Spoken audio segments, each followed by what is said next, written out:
Uh, Thank you very much and good afternoon. It's a real pleasure to be here with President Macron, a firm friend to me personally and a firm ally to the United Kingdom. We first met in the Elysee, I think about 2 years ago, before I came into office when I was leader of the opposition.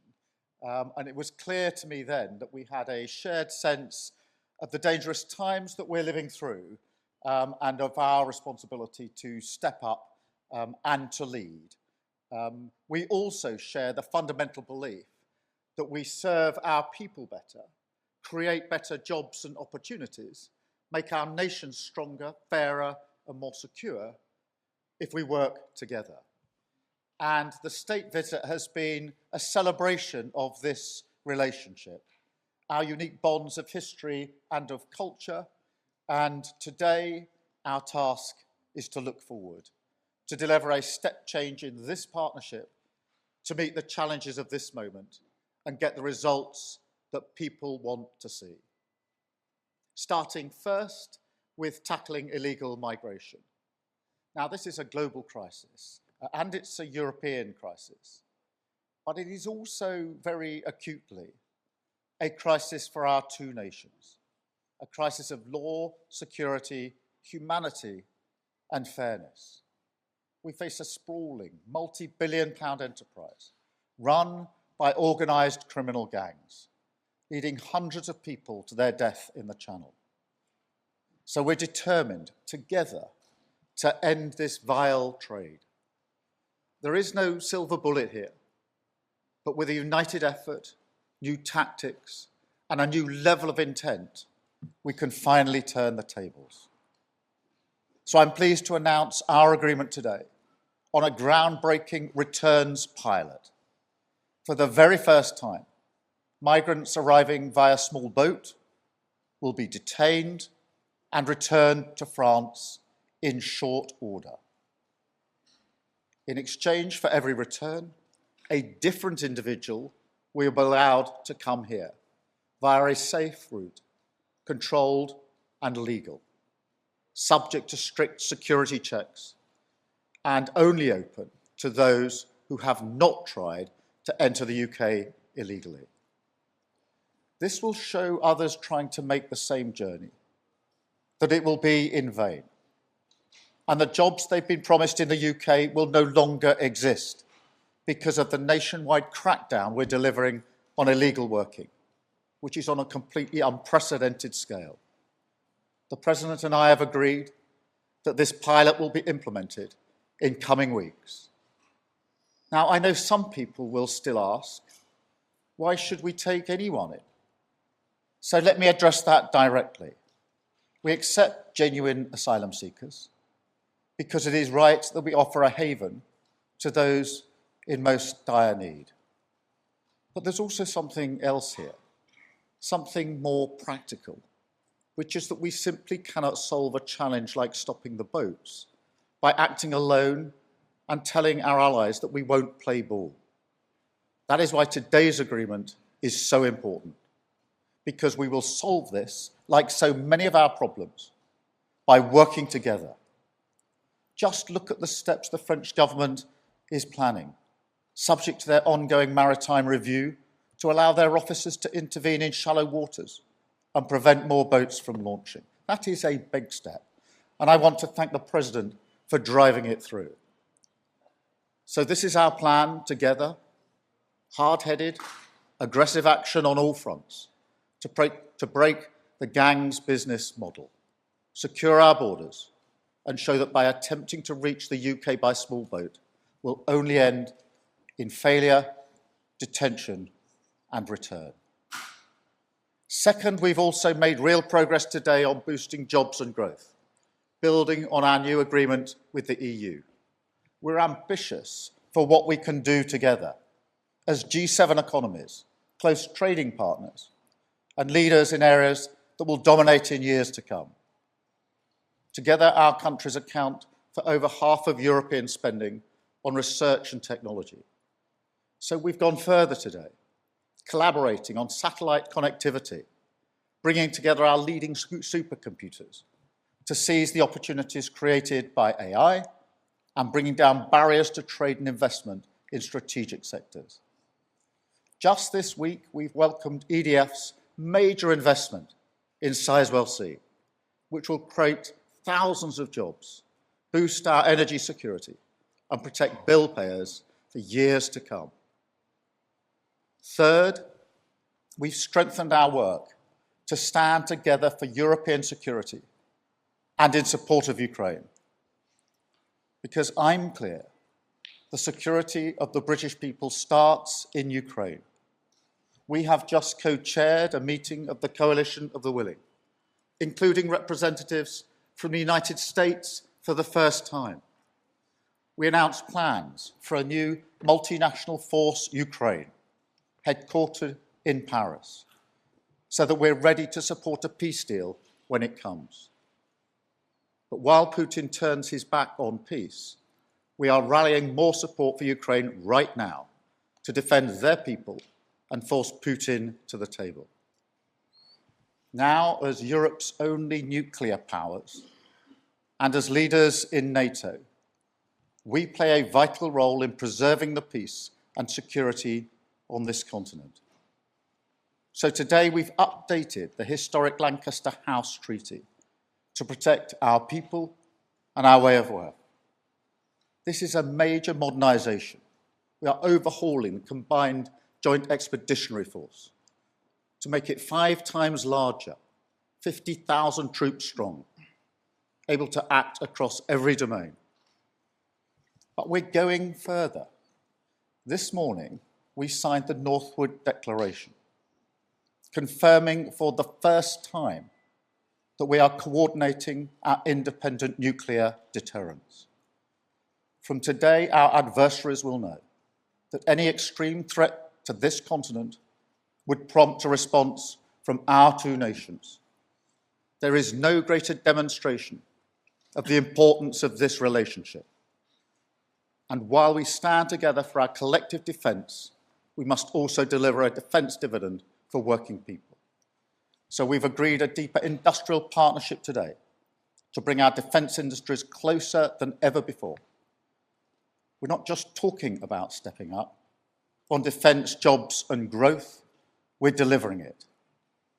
Previous governments tried and failed to secure results like this. We can achieve them now because we've taken the time and the care to do the real work, the quiet, serious diplomacy, to build proper relationships which multiply our strength and the opportunities that we enjoy. So, Emmanuel, thank you so much for being here. We represent 2 fiercely proud and independent nations, but by working together, we are delivering for our people, and we're a force for good in a dangerous world. Thank you, Emmanuel, and over to you. Thank you. Merci beaucoup, Monsieur le Premier ministre. Thank you very much, Prime Minister. Here, ladies and gentlemen, ministers, generals, admirals, ambassadors, ladies and gentlemen, I should like, first of all, here thank His Majesty the King Charles for his invitation to undertake this state visit, the first by a French president for 17 years, and for the outstanding welcome extended to my wife and my delegation. I'd also like to thank Prime Minister Starmer for the very fruitful discussions during the 37th Franco-British Summit today in Downing Street and a few moments ago in Northwood. Prime Minister, dear Keir, as you just recalled in detail, many of the breakthroughs in which we've reached agreement, indeed defining for the coming years and decades. I'd just like to run through each of them. I recalled in Westminster on Tuesday, this state visit recalls the strength of our alliance at the strategic level and the reset around shared interests and common projects for our future.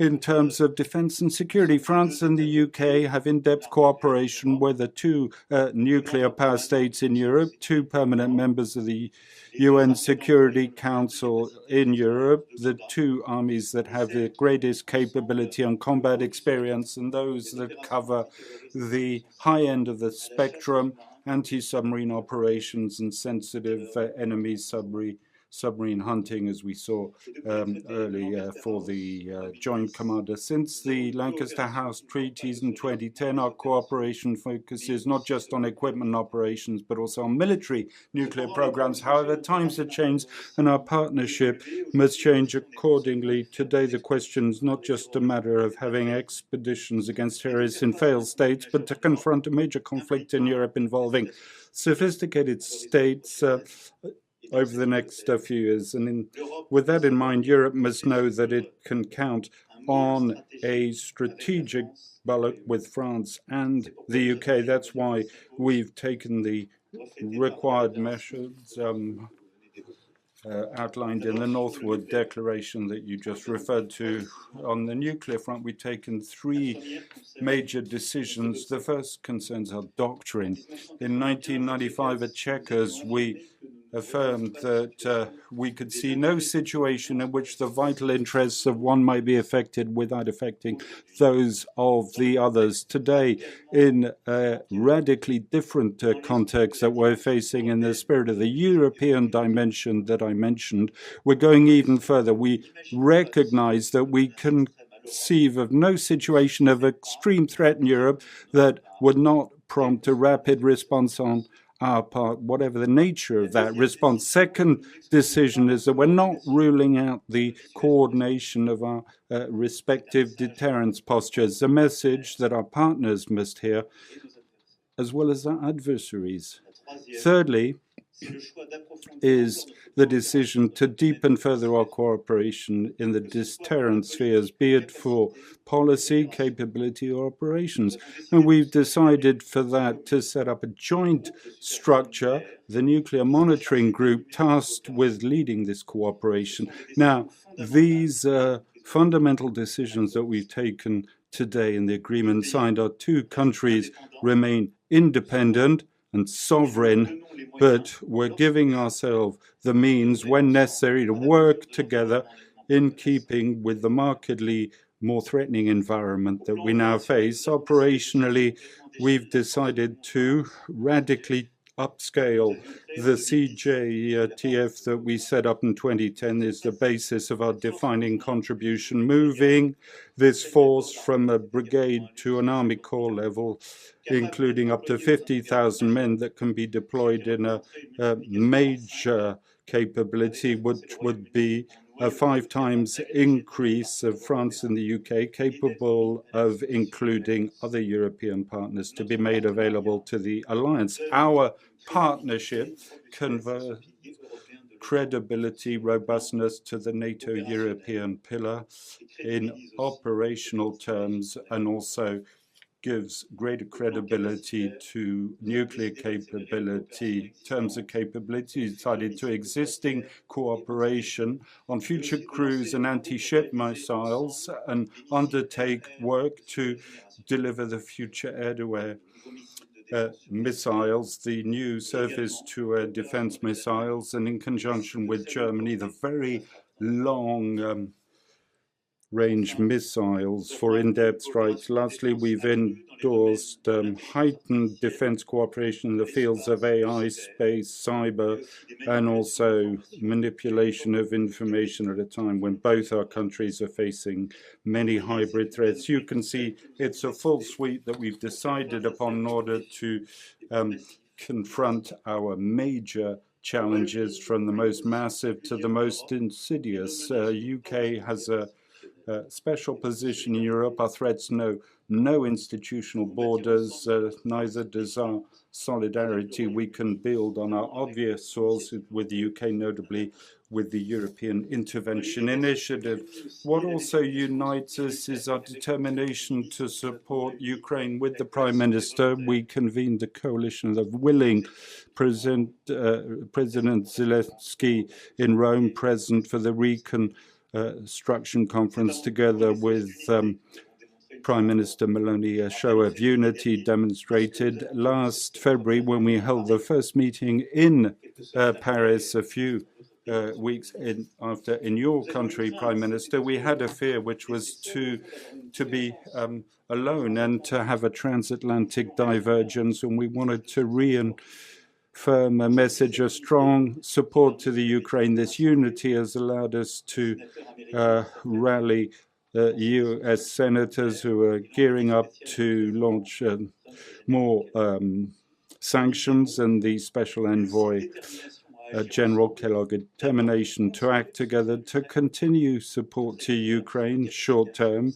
on vital capability, drones, missiles, but also anti-drone capabilities, financing to secure a ceasefire. It's the purpose of additional sanctions taken, the 18th sanctions package that we're going to finalize, in sanctions that the Americans are getting ready to take that have this deterrent function rather than a conviction in regard to Russia. And above all, we've been able to announce the finalization of military planning finalized a few. I'd like to thank Admiral Radekin and General Burka for their work and the coordination of all their counterparts. 30 countries have rallied, and around this partnership and this co-Franco-British leadership, planning allows us to plan for a day a ceasefire will be signed. We're allowed to secure that ceasefire at a time at sea, under sea, through a regeneration of Ukrainian forces, and if need be, also reassurance forces that we planned. An operations staff is planned in Paris. 200 planners are already involved. As you can see, the question was put to us a few weeks ago. Your coalition of the willing, is it something concrete? It's simple. It's not just something that is concrete.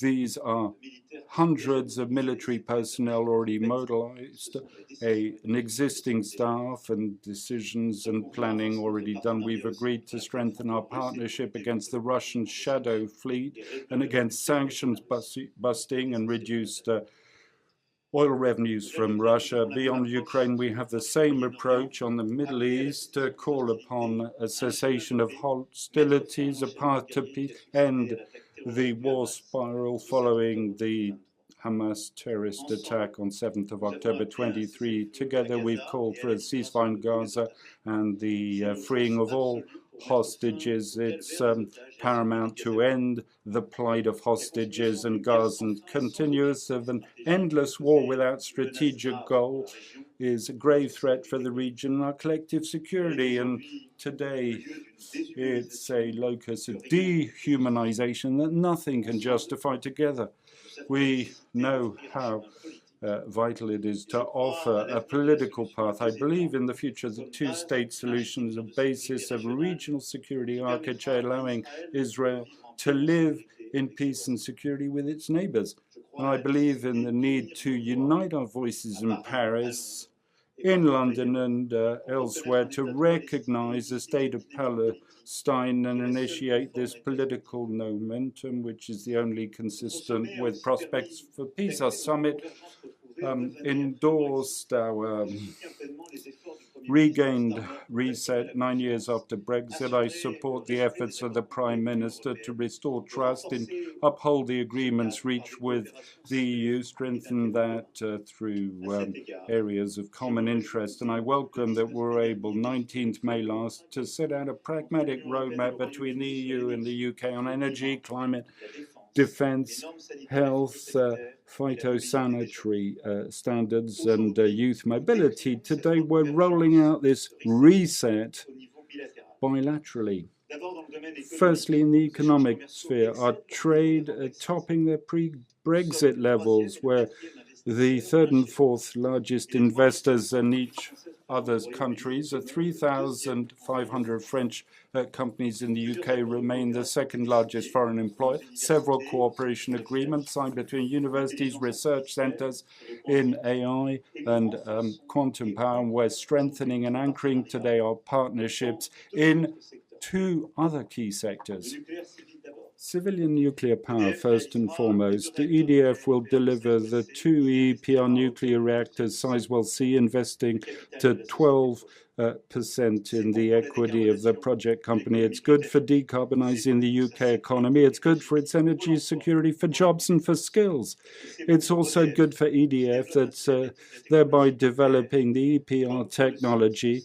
As for the Sizewell site, that will benefit from series production stemming from the Hinkley Point reactors. Second economic area is that of space.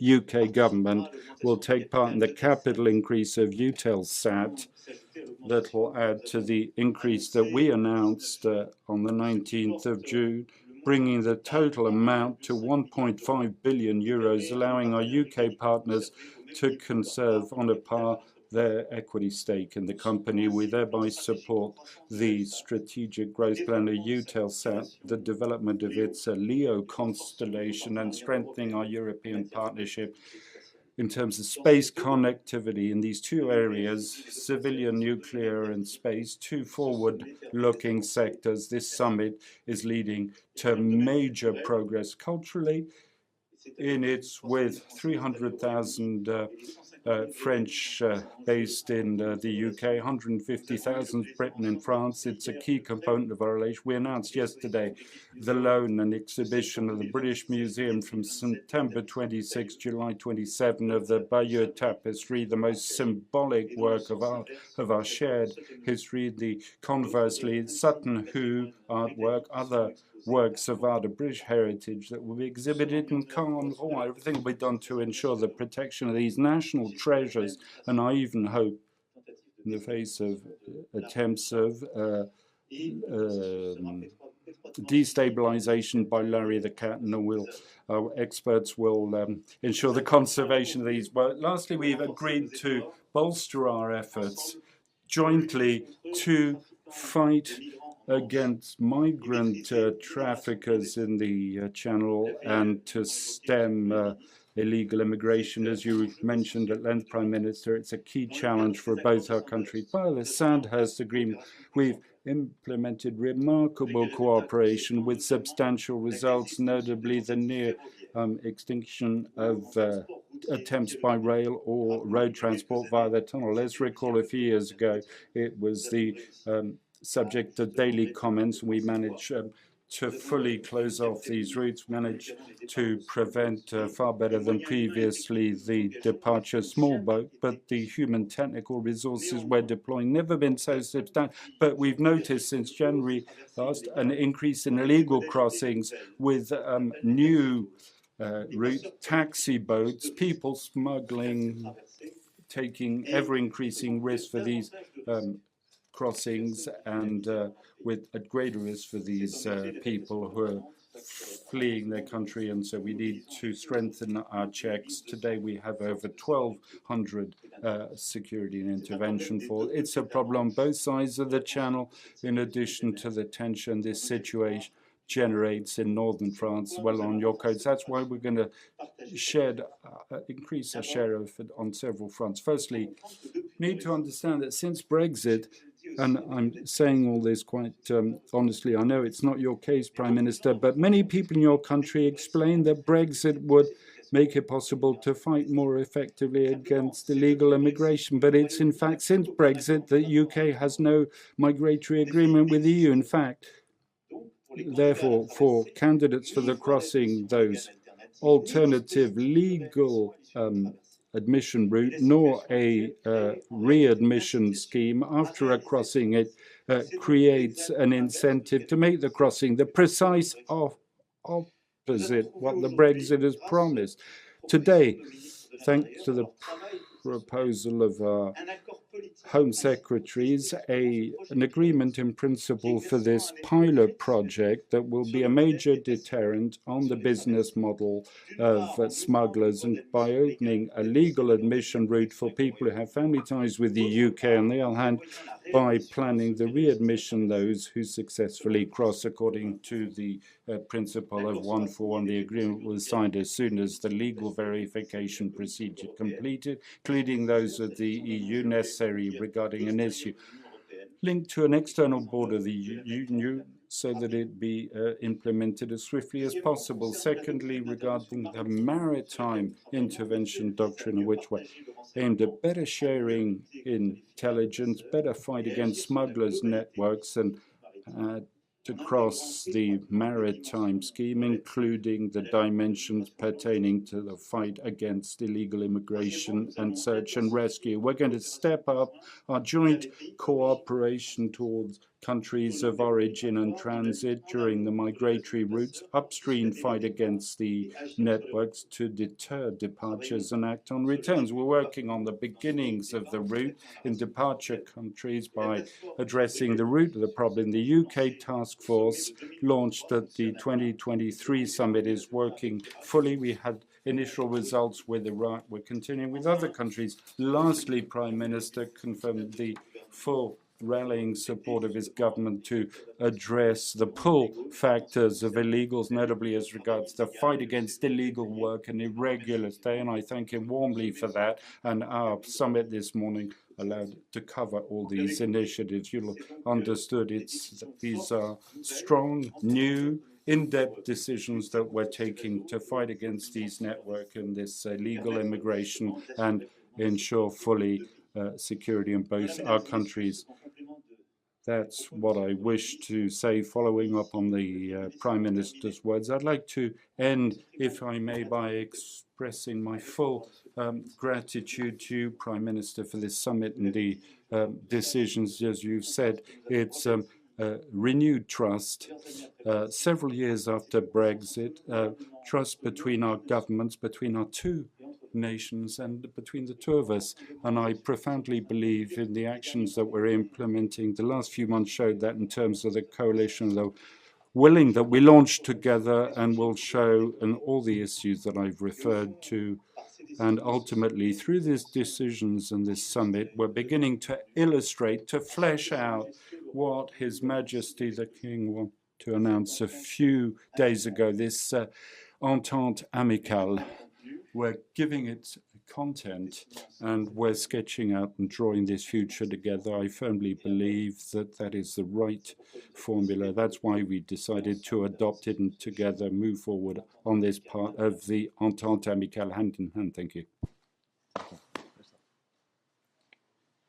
Thank you very much, Emmanuel.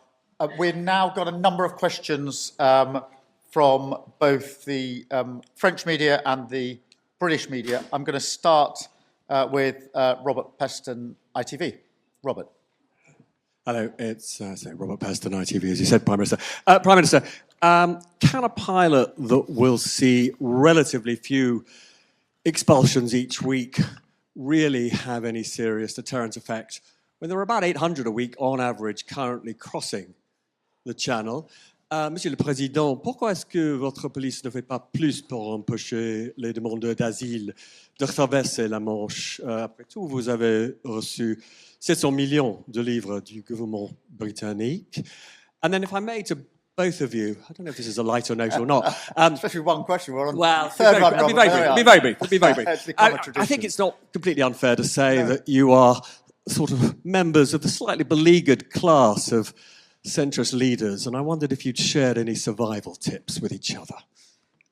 Robert, thank you very much for your question. Firstly, on the returns pilot, the first thing to appreciate is this is groundbreaking because this is a scheme intended to break the model and to make it clear that if you cross in a small boat, then you'll end up where you started. And the purpose of that is a pilot to break the model, and therefore, obviously, the numbers, if successful, will ramp up, but it's a pilot to break the model. That is the whole point of it. It is groundbreaking, and it's no wonder that for years, British governments, previous governments, have been trying to secure a deal like this, a returns agreement like this, because all governments have realised just how important it is. And we've now been able to agree it, and we've agreed it because we have cooperated, collaborated through serious diplomacy to get an outcome which is best for both of our countries. And so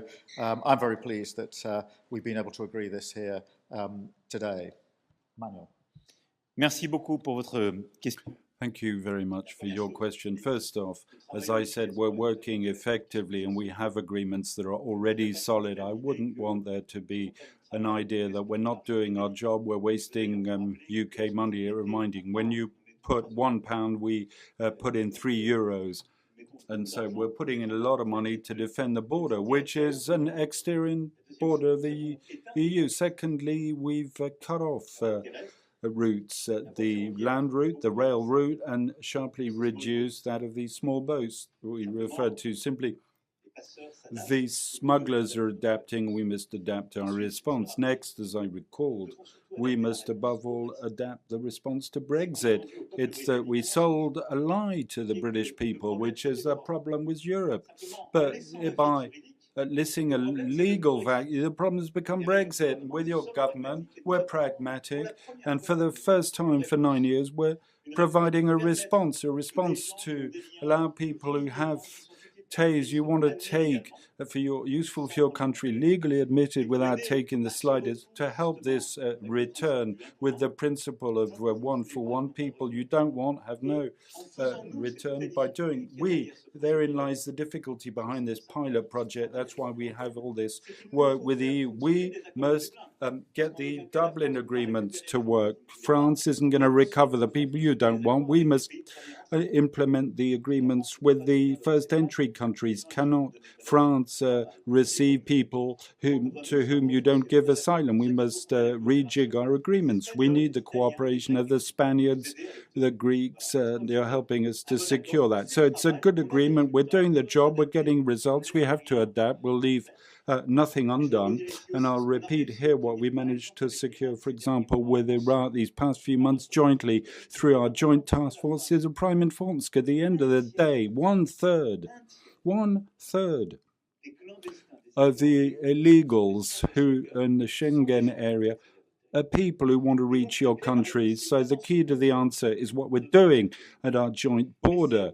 But it's to successfully have preventive management with the departure and transit countries and managing to cut off and eliminate the reasons why they're crossing. Precisely what your government is doing on ID cards, the fight on illegal work. That's the reason why they don't want it for us, but for you. So we're working seriously, which brings me to your second question, that I deeply believe that our responsibility at this time is to always look at the facts, the science, the complexity of the world, to explain what we're doing and to explain that faced with that, we can have political disagreements with one another, but one must never cede to the temptation of populism, which is a denial of science or travesty of the facts. That's what sets us apart from the rest. And I think it's really a harder doctrine that we mustn't abandon. Secondly, it's the conviction that the response to our problems, increasing problems, require cooperation, a European approach, where the populists have often sold you a response which is through nationalist withdrawal, budgetary, immigration, legal growth problems of the UK 9 years ago. Were they solved by Brexit? Answer, no. They're being solved by a government that wants to recommit with its trusted partners in Europe. And that's the responsibility of governments such as ours. Lastly, I've never felt isolated, because I recall the day I was elected. It was a few months after Brexit, a few months after the first election of Trump's election. We're saying it's over for all the progressives who have a complex vision of the world or who want to put the European flag on a podium. The 2017 result demonstrated the opposite, and like many European legals, to continue government by giving the truth to their peoples, the complexity of the world, by offering solutions that are forward-looking, by giving hope. Our societies will become totally inward-looking, which is not the solution to our problems or what allow our youth to look forward with confidence. On the contrary, I'm very optimistic. Robert, just on the third bit of your question, it is the mission of this government and my mission to re-engage and to re-establish our place on the global stage through cooperation, serious a quiet diplomacy to get results for the British public. And that's the way we've gone about our business, and that is exactly how we've come to the agreement we have today on the returns agreement. But can I just add to something Emmanuel said, because I think this is really important, because irregular migration is a serious problem across the world, across Europe. It is a common problem for all European countries. It is now on the agenda of practically all European meetings in a way it simply wouldn't have been years ago, but it requires a serious, pragmatic response. Not the politics, the performative politics of the easy answers. And it is very important that we are able to show collectively, the two of us as leaders of two great nations confronting this threat, that social democracy can prevail and provide the answers to these serious problems, because otherwise the easy answers get an airing. And it is of some significance, I think, that whilst we have been working hard to get the returns agreement, others have been simply taking pictures of the problem. And that is where the politics is. It's this, we have to show that pragmatic politics is the way to deliver the results which matter for both of our peoples. It is important to the UK and to France, but it is really important in this age that we show that social democracy has the answers to the threats that we face across Europe and across the world. Thank you, Robert. I'll go to Stefan, please, from The Times. Thank you, Prime Minister. Stefan Bocher from The Times. Firstly, are you able to give a guarantee that this deal will not be caught up in the courts and will not become another Rwanda that never happens? And secondly, how will the 50 or the roughly 50 people a week who are sent back, how will they actually be chosen from the UK? I mean, there's 800. How are you going to choose just the 50? And Mr. President, how committed are you to making sure that this pilot scheme actually becomes a full-blown scheme and that the numbers dramatically increase? And just lastly, if I may, you said during your opening address that since January the numbers have dramatically risen, and they have. Whose fault is that, yours or the man standing next to you? Stefan, firstly, in response to just the last bit of your question, we both have a responsibility together to solve this. And one of the problems, to my mind, in the past has been the finger pointing, the blame game, the megaphone politics, which has achieved precisely nothing on this and many other issues, which is why we've never engaged in it. It is why the EU-UK reset was a success, because I said at the outset, we're not going to engage in the politics of finger-pointing, blaming, and going to the nearest microphone to disparage our partners. And it's exactly the same approach that I take with Emmanuel on this issue. It is both of our responsibilities. I'm not going to descend into this issue of the politics of the past, which really didn't work and didn't deliver for the United Kingdom and didn't deliver for France or the EU. On the question of the pilot itself, it will be operationalised in coming weeks, so that is a good thing. It is, of course, a pilot. It is there to prove the concept that if you come over by small boats, then you will be returned to France. Of course, being a pilot, it is very important that it works, and we need to make sure that it does work. And if it works, what it does is break the model, and that's the only way in the end to stop this vile trade. And so that's why this is a real breakthrough moment today. As I say, many governments have tried to get this far and have failed to do so. In terms of those that will be returned, I'm not going to go into the details of that, because that has the potential to undermine how this will operate. But it is important that we see this for what it is, which is a real breakthrough in the way that we tackle the vile trade of people smuggling. Manuel. No, I totally agree. No finger pointing, and we work closely together. And the only way to be efficient is to work together, because you should not underestimate the impact this situation has on the northern part of France. And I think it's very often underestimated in your domestic debates. But it's not a gift for Calais, Dunkirk, and a lot of cities in France to have all these illegal migrants. And even when you go to these migrants and offer them asylum in France and some solutions, they just refuse. They want to cross the channel. So we have no other options than working closely together. And this is not an easy situation for French people and all these cities. And I want to thank all the mayors and population on north of France for their contribution to this common work. Second, what is very important to understand is this is a collaborative, cooperative, and comprehensive plan, working from the origin country, the increasing and the adaptation of our bilateral action, and the fight against precisely this illegal situation on your soil. And this is the efficiency on this new plan, and I'm totally committed to make it work, because this is clearly our willingness and our common interests. And this pilot project, I wanted to insist on one point. This is a deterrence effect. And beyond the figures you mentioned, the point and what we want to do is precisely to have this deterrence effect vis-à-vis all these smugglers and all the traffickers, in order to send a message that we are efficient and they have no more interest to try to play with the rules. Thank you so much. I'll go now to Christelle, if I may, from France Television. Président, la première question. Thank you. First question to you, Mr. Pso. You're considering a swift response to both countries in the event of an extreme threat to European security. What do you mean by extreme threat? And Ukraine would be part of the scope of intervention if a reassurance force is put in place. Question for the Prime Minister now. What form might take coordination between the two countries, with what type of operations, and how would you decide between your commitment to the US and your commitment vis-a-vis France? Thanks. I'd like to just, thanks for your question.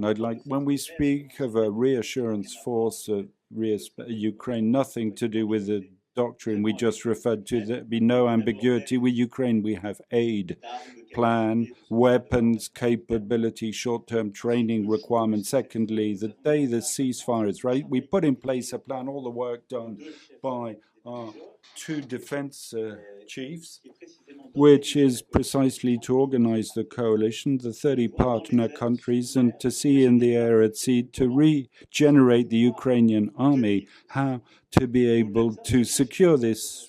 And then we have a reassurance force to send a strategic message. That's one thing. Beside that, totally different, we've decided to coordinate our nuclear doctrines in a very novel way. To my knowledge, there are no two countries that have this closeness on nuclear doctrine as of now. As I said, this in no way detracts the strategic ambiguity linked to our nuclear doctrine. I'd never answer your question. It's part of the deterrent component and the credibility therein.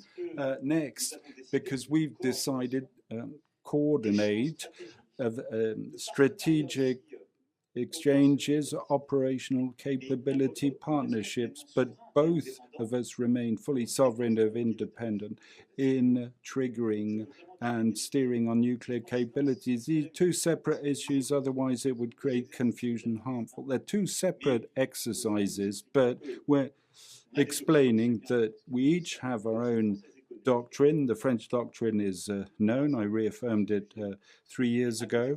But next to that, we're putting in place this coordination in no way detracts from our independence. This is fully distinct from what we're doing on Ukraine. Thank you very much. Just on the nuclear agreement that we've reached today, it is truly historic. Now, I understand why there's a lot of focus and attention on the irregular migration agreement that we've reached today. That is in itself extremely important.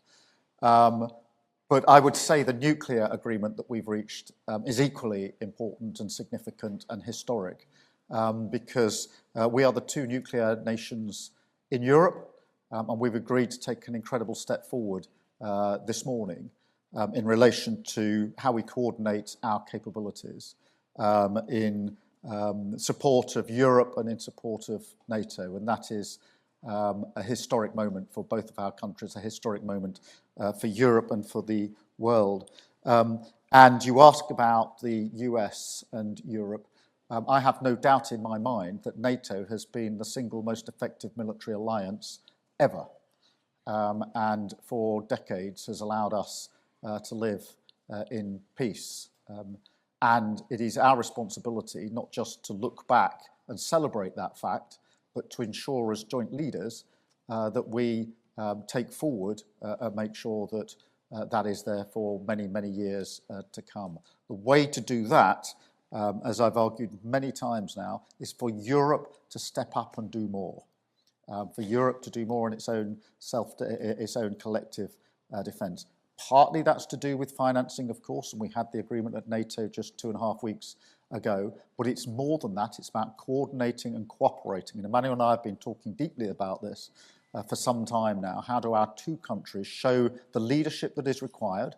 That is why we took the step we did with the coalition of the willing, to ensure that Europe could see that there were two countries prepared to step forward on this. We do the same in relation to nuclear, in support of that wider argument on defence across Europe. So, as I say, I absolutely understand, because it's such a huge challenge, why irregular migration is the focus very much of the outcome of this summit. But don't underestimate just how important the nuclear coordination and cooperation is as well, in terms of the history of the defence of Europe. Thank you. And I've got Thomas from RTL. Bonjour, Monsieur le Premier ministre. Bonjour, Monsieur le Président. Good morning, Prime Minister, President. A few weeks ago, you said in the face of this new equation, new requirements, new efforts. Tomorrow, the Chad, at your request, will present the review of the threat. What type of effort will the French and Europeans have to undertake? Will some be mobilized in some sort of reserve force? And Prime Minister, President Macron called on a joint recognition of Palestine. What is your take on this recognition? Where are you at in your thinking? When both of you are you going to take that decision? Thanks. Merci beaucoup. Vous avez... Thank you. You're right to recall, indeed, that faced with the situation I had a few months ago, called the French people to this leap forward. The nature of the risk, this hasn't changed, both because we must continue to help Ukraine that's in the front line. The Russian threat is there, and because the Russian determination is also there too. And you have on the European soil, geographically, it's the case, at the border of the EU, a few thousand kilometers barely from Paris, a power equipped with a nuclear capability, which today allocates 40% of its budget to a military effort and rapidly is building capabilities across all areas. And nothing indicates that it decided to stop to what it has set itself as triggering war. But Russia's never upheld its commitments from the outset. So yes, we must face this risk. It's not the only one, because next to the terrorist threat remains that we have forms of conflict that exist, because the maritime cyber space threat is there with other powers. The defense chief tomorrow will set out the nature of the risk to all efforts undertaken through the two military programs, that a novel effort for the French nation. We didn't wait. Fortunately, we started back in 2017 a strategic review, and first military program that repaired, a second military program that will take this to the next level. But clearly, we must today revise our program and our strategy to review it in light of the change in the nature of the risk. And that's why General Burkhardt, the Chad, will set out his thoughts, and I'll address the armed forces from the Defense Ministry on Sunday evening before Bastille Day to announce some strategic decisions of investment for the future. On the question that is put of mobilization of our fellow citizens, we have decided over 3 decades ago, professional army, and then to conscription, and with a reserve army, and are currently military. We're reaching the novel levels that the general will recall tomorrow. It's something that is supporting our armed forces to mobilize capabilities and skills from civil society and revisit this Army Nation Pact that is so important. We're going to accelerate on that front. Another matter is that of national service. And at the start of the year, I've asked for an effort from the defense chief. It's currently being finalized, and it will be reviewed during the course of the summer, and at the end of the summer, early in the autumn, after the timeline set out at the beginning of the year, I'll come back to you to set out our decisions, which, of course, will form part of the budget program that we'll adopt. Thank you. Just following on from that, I just want to say a few more words about the Coalition of the Willing, because today we have signed off the mature plans. So we've been in the military planning stage for some months now, intensely amongst a number of countries working together. We have now finalised the plan ready to be operationalised, and so that's a really important step forward, and I pay tribute to all the planners for having got that work done in that time. I'm absolutely convinced that the work needs to be done now and not after the event of a ceasefire. We've got the headquarters established and up and running in Paris, and there is a command structure in place, which is one of the most important things for any operation. And so that is significant, and I think also significant in the Coalition of the Willing that we had US senators and representation there today. On the separate question of recognition of Palestine, let me start by saying that the situation in Gaza is utterly intolerable. We need a ceasefire. We need aid to go in at volume, at pace, in a way that simply isn't happening on the ground at the moment. And of course, we need the hostages to be released. They've been held for a very, very long time. And so we must get to that. It has been the long-standing policy of the Labour Party and of this government to recognise Palestine as part of the process.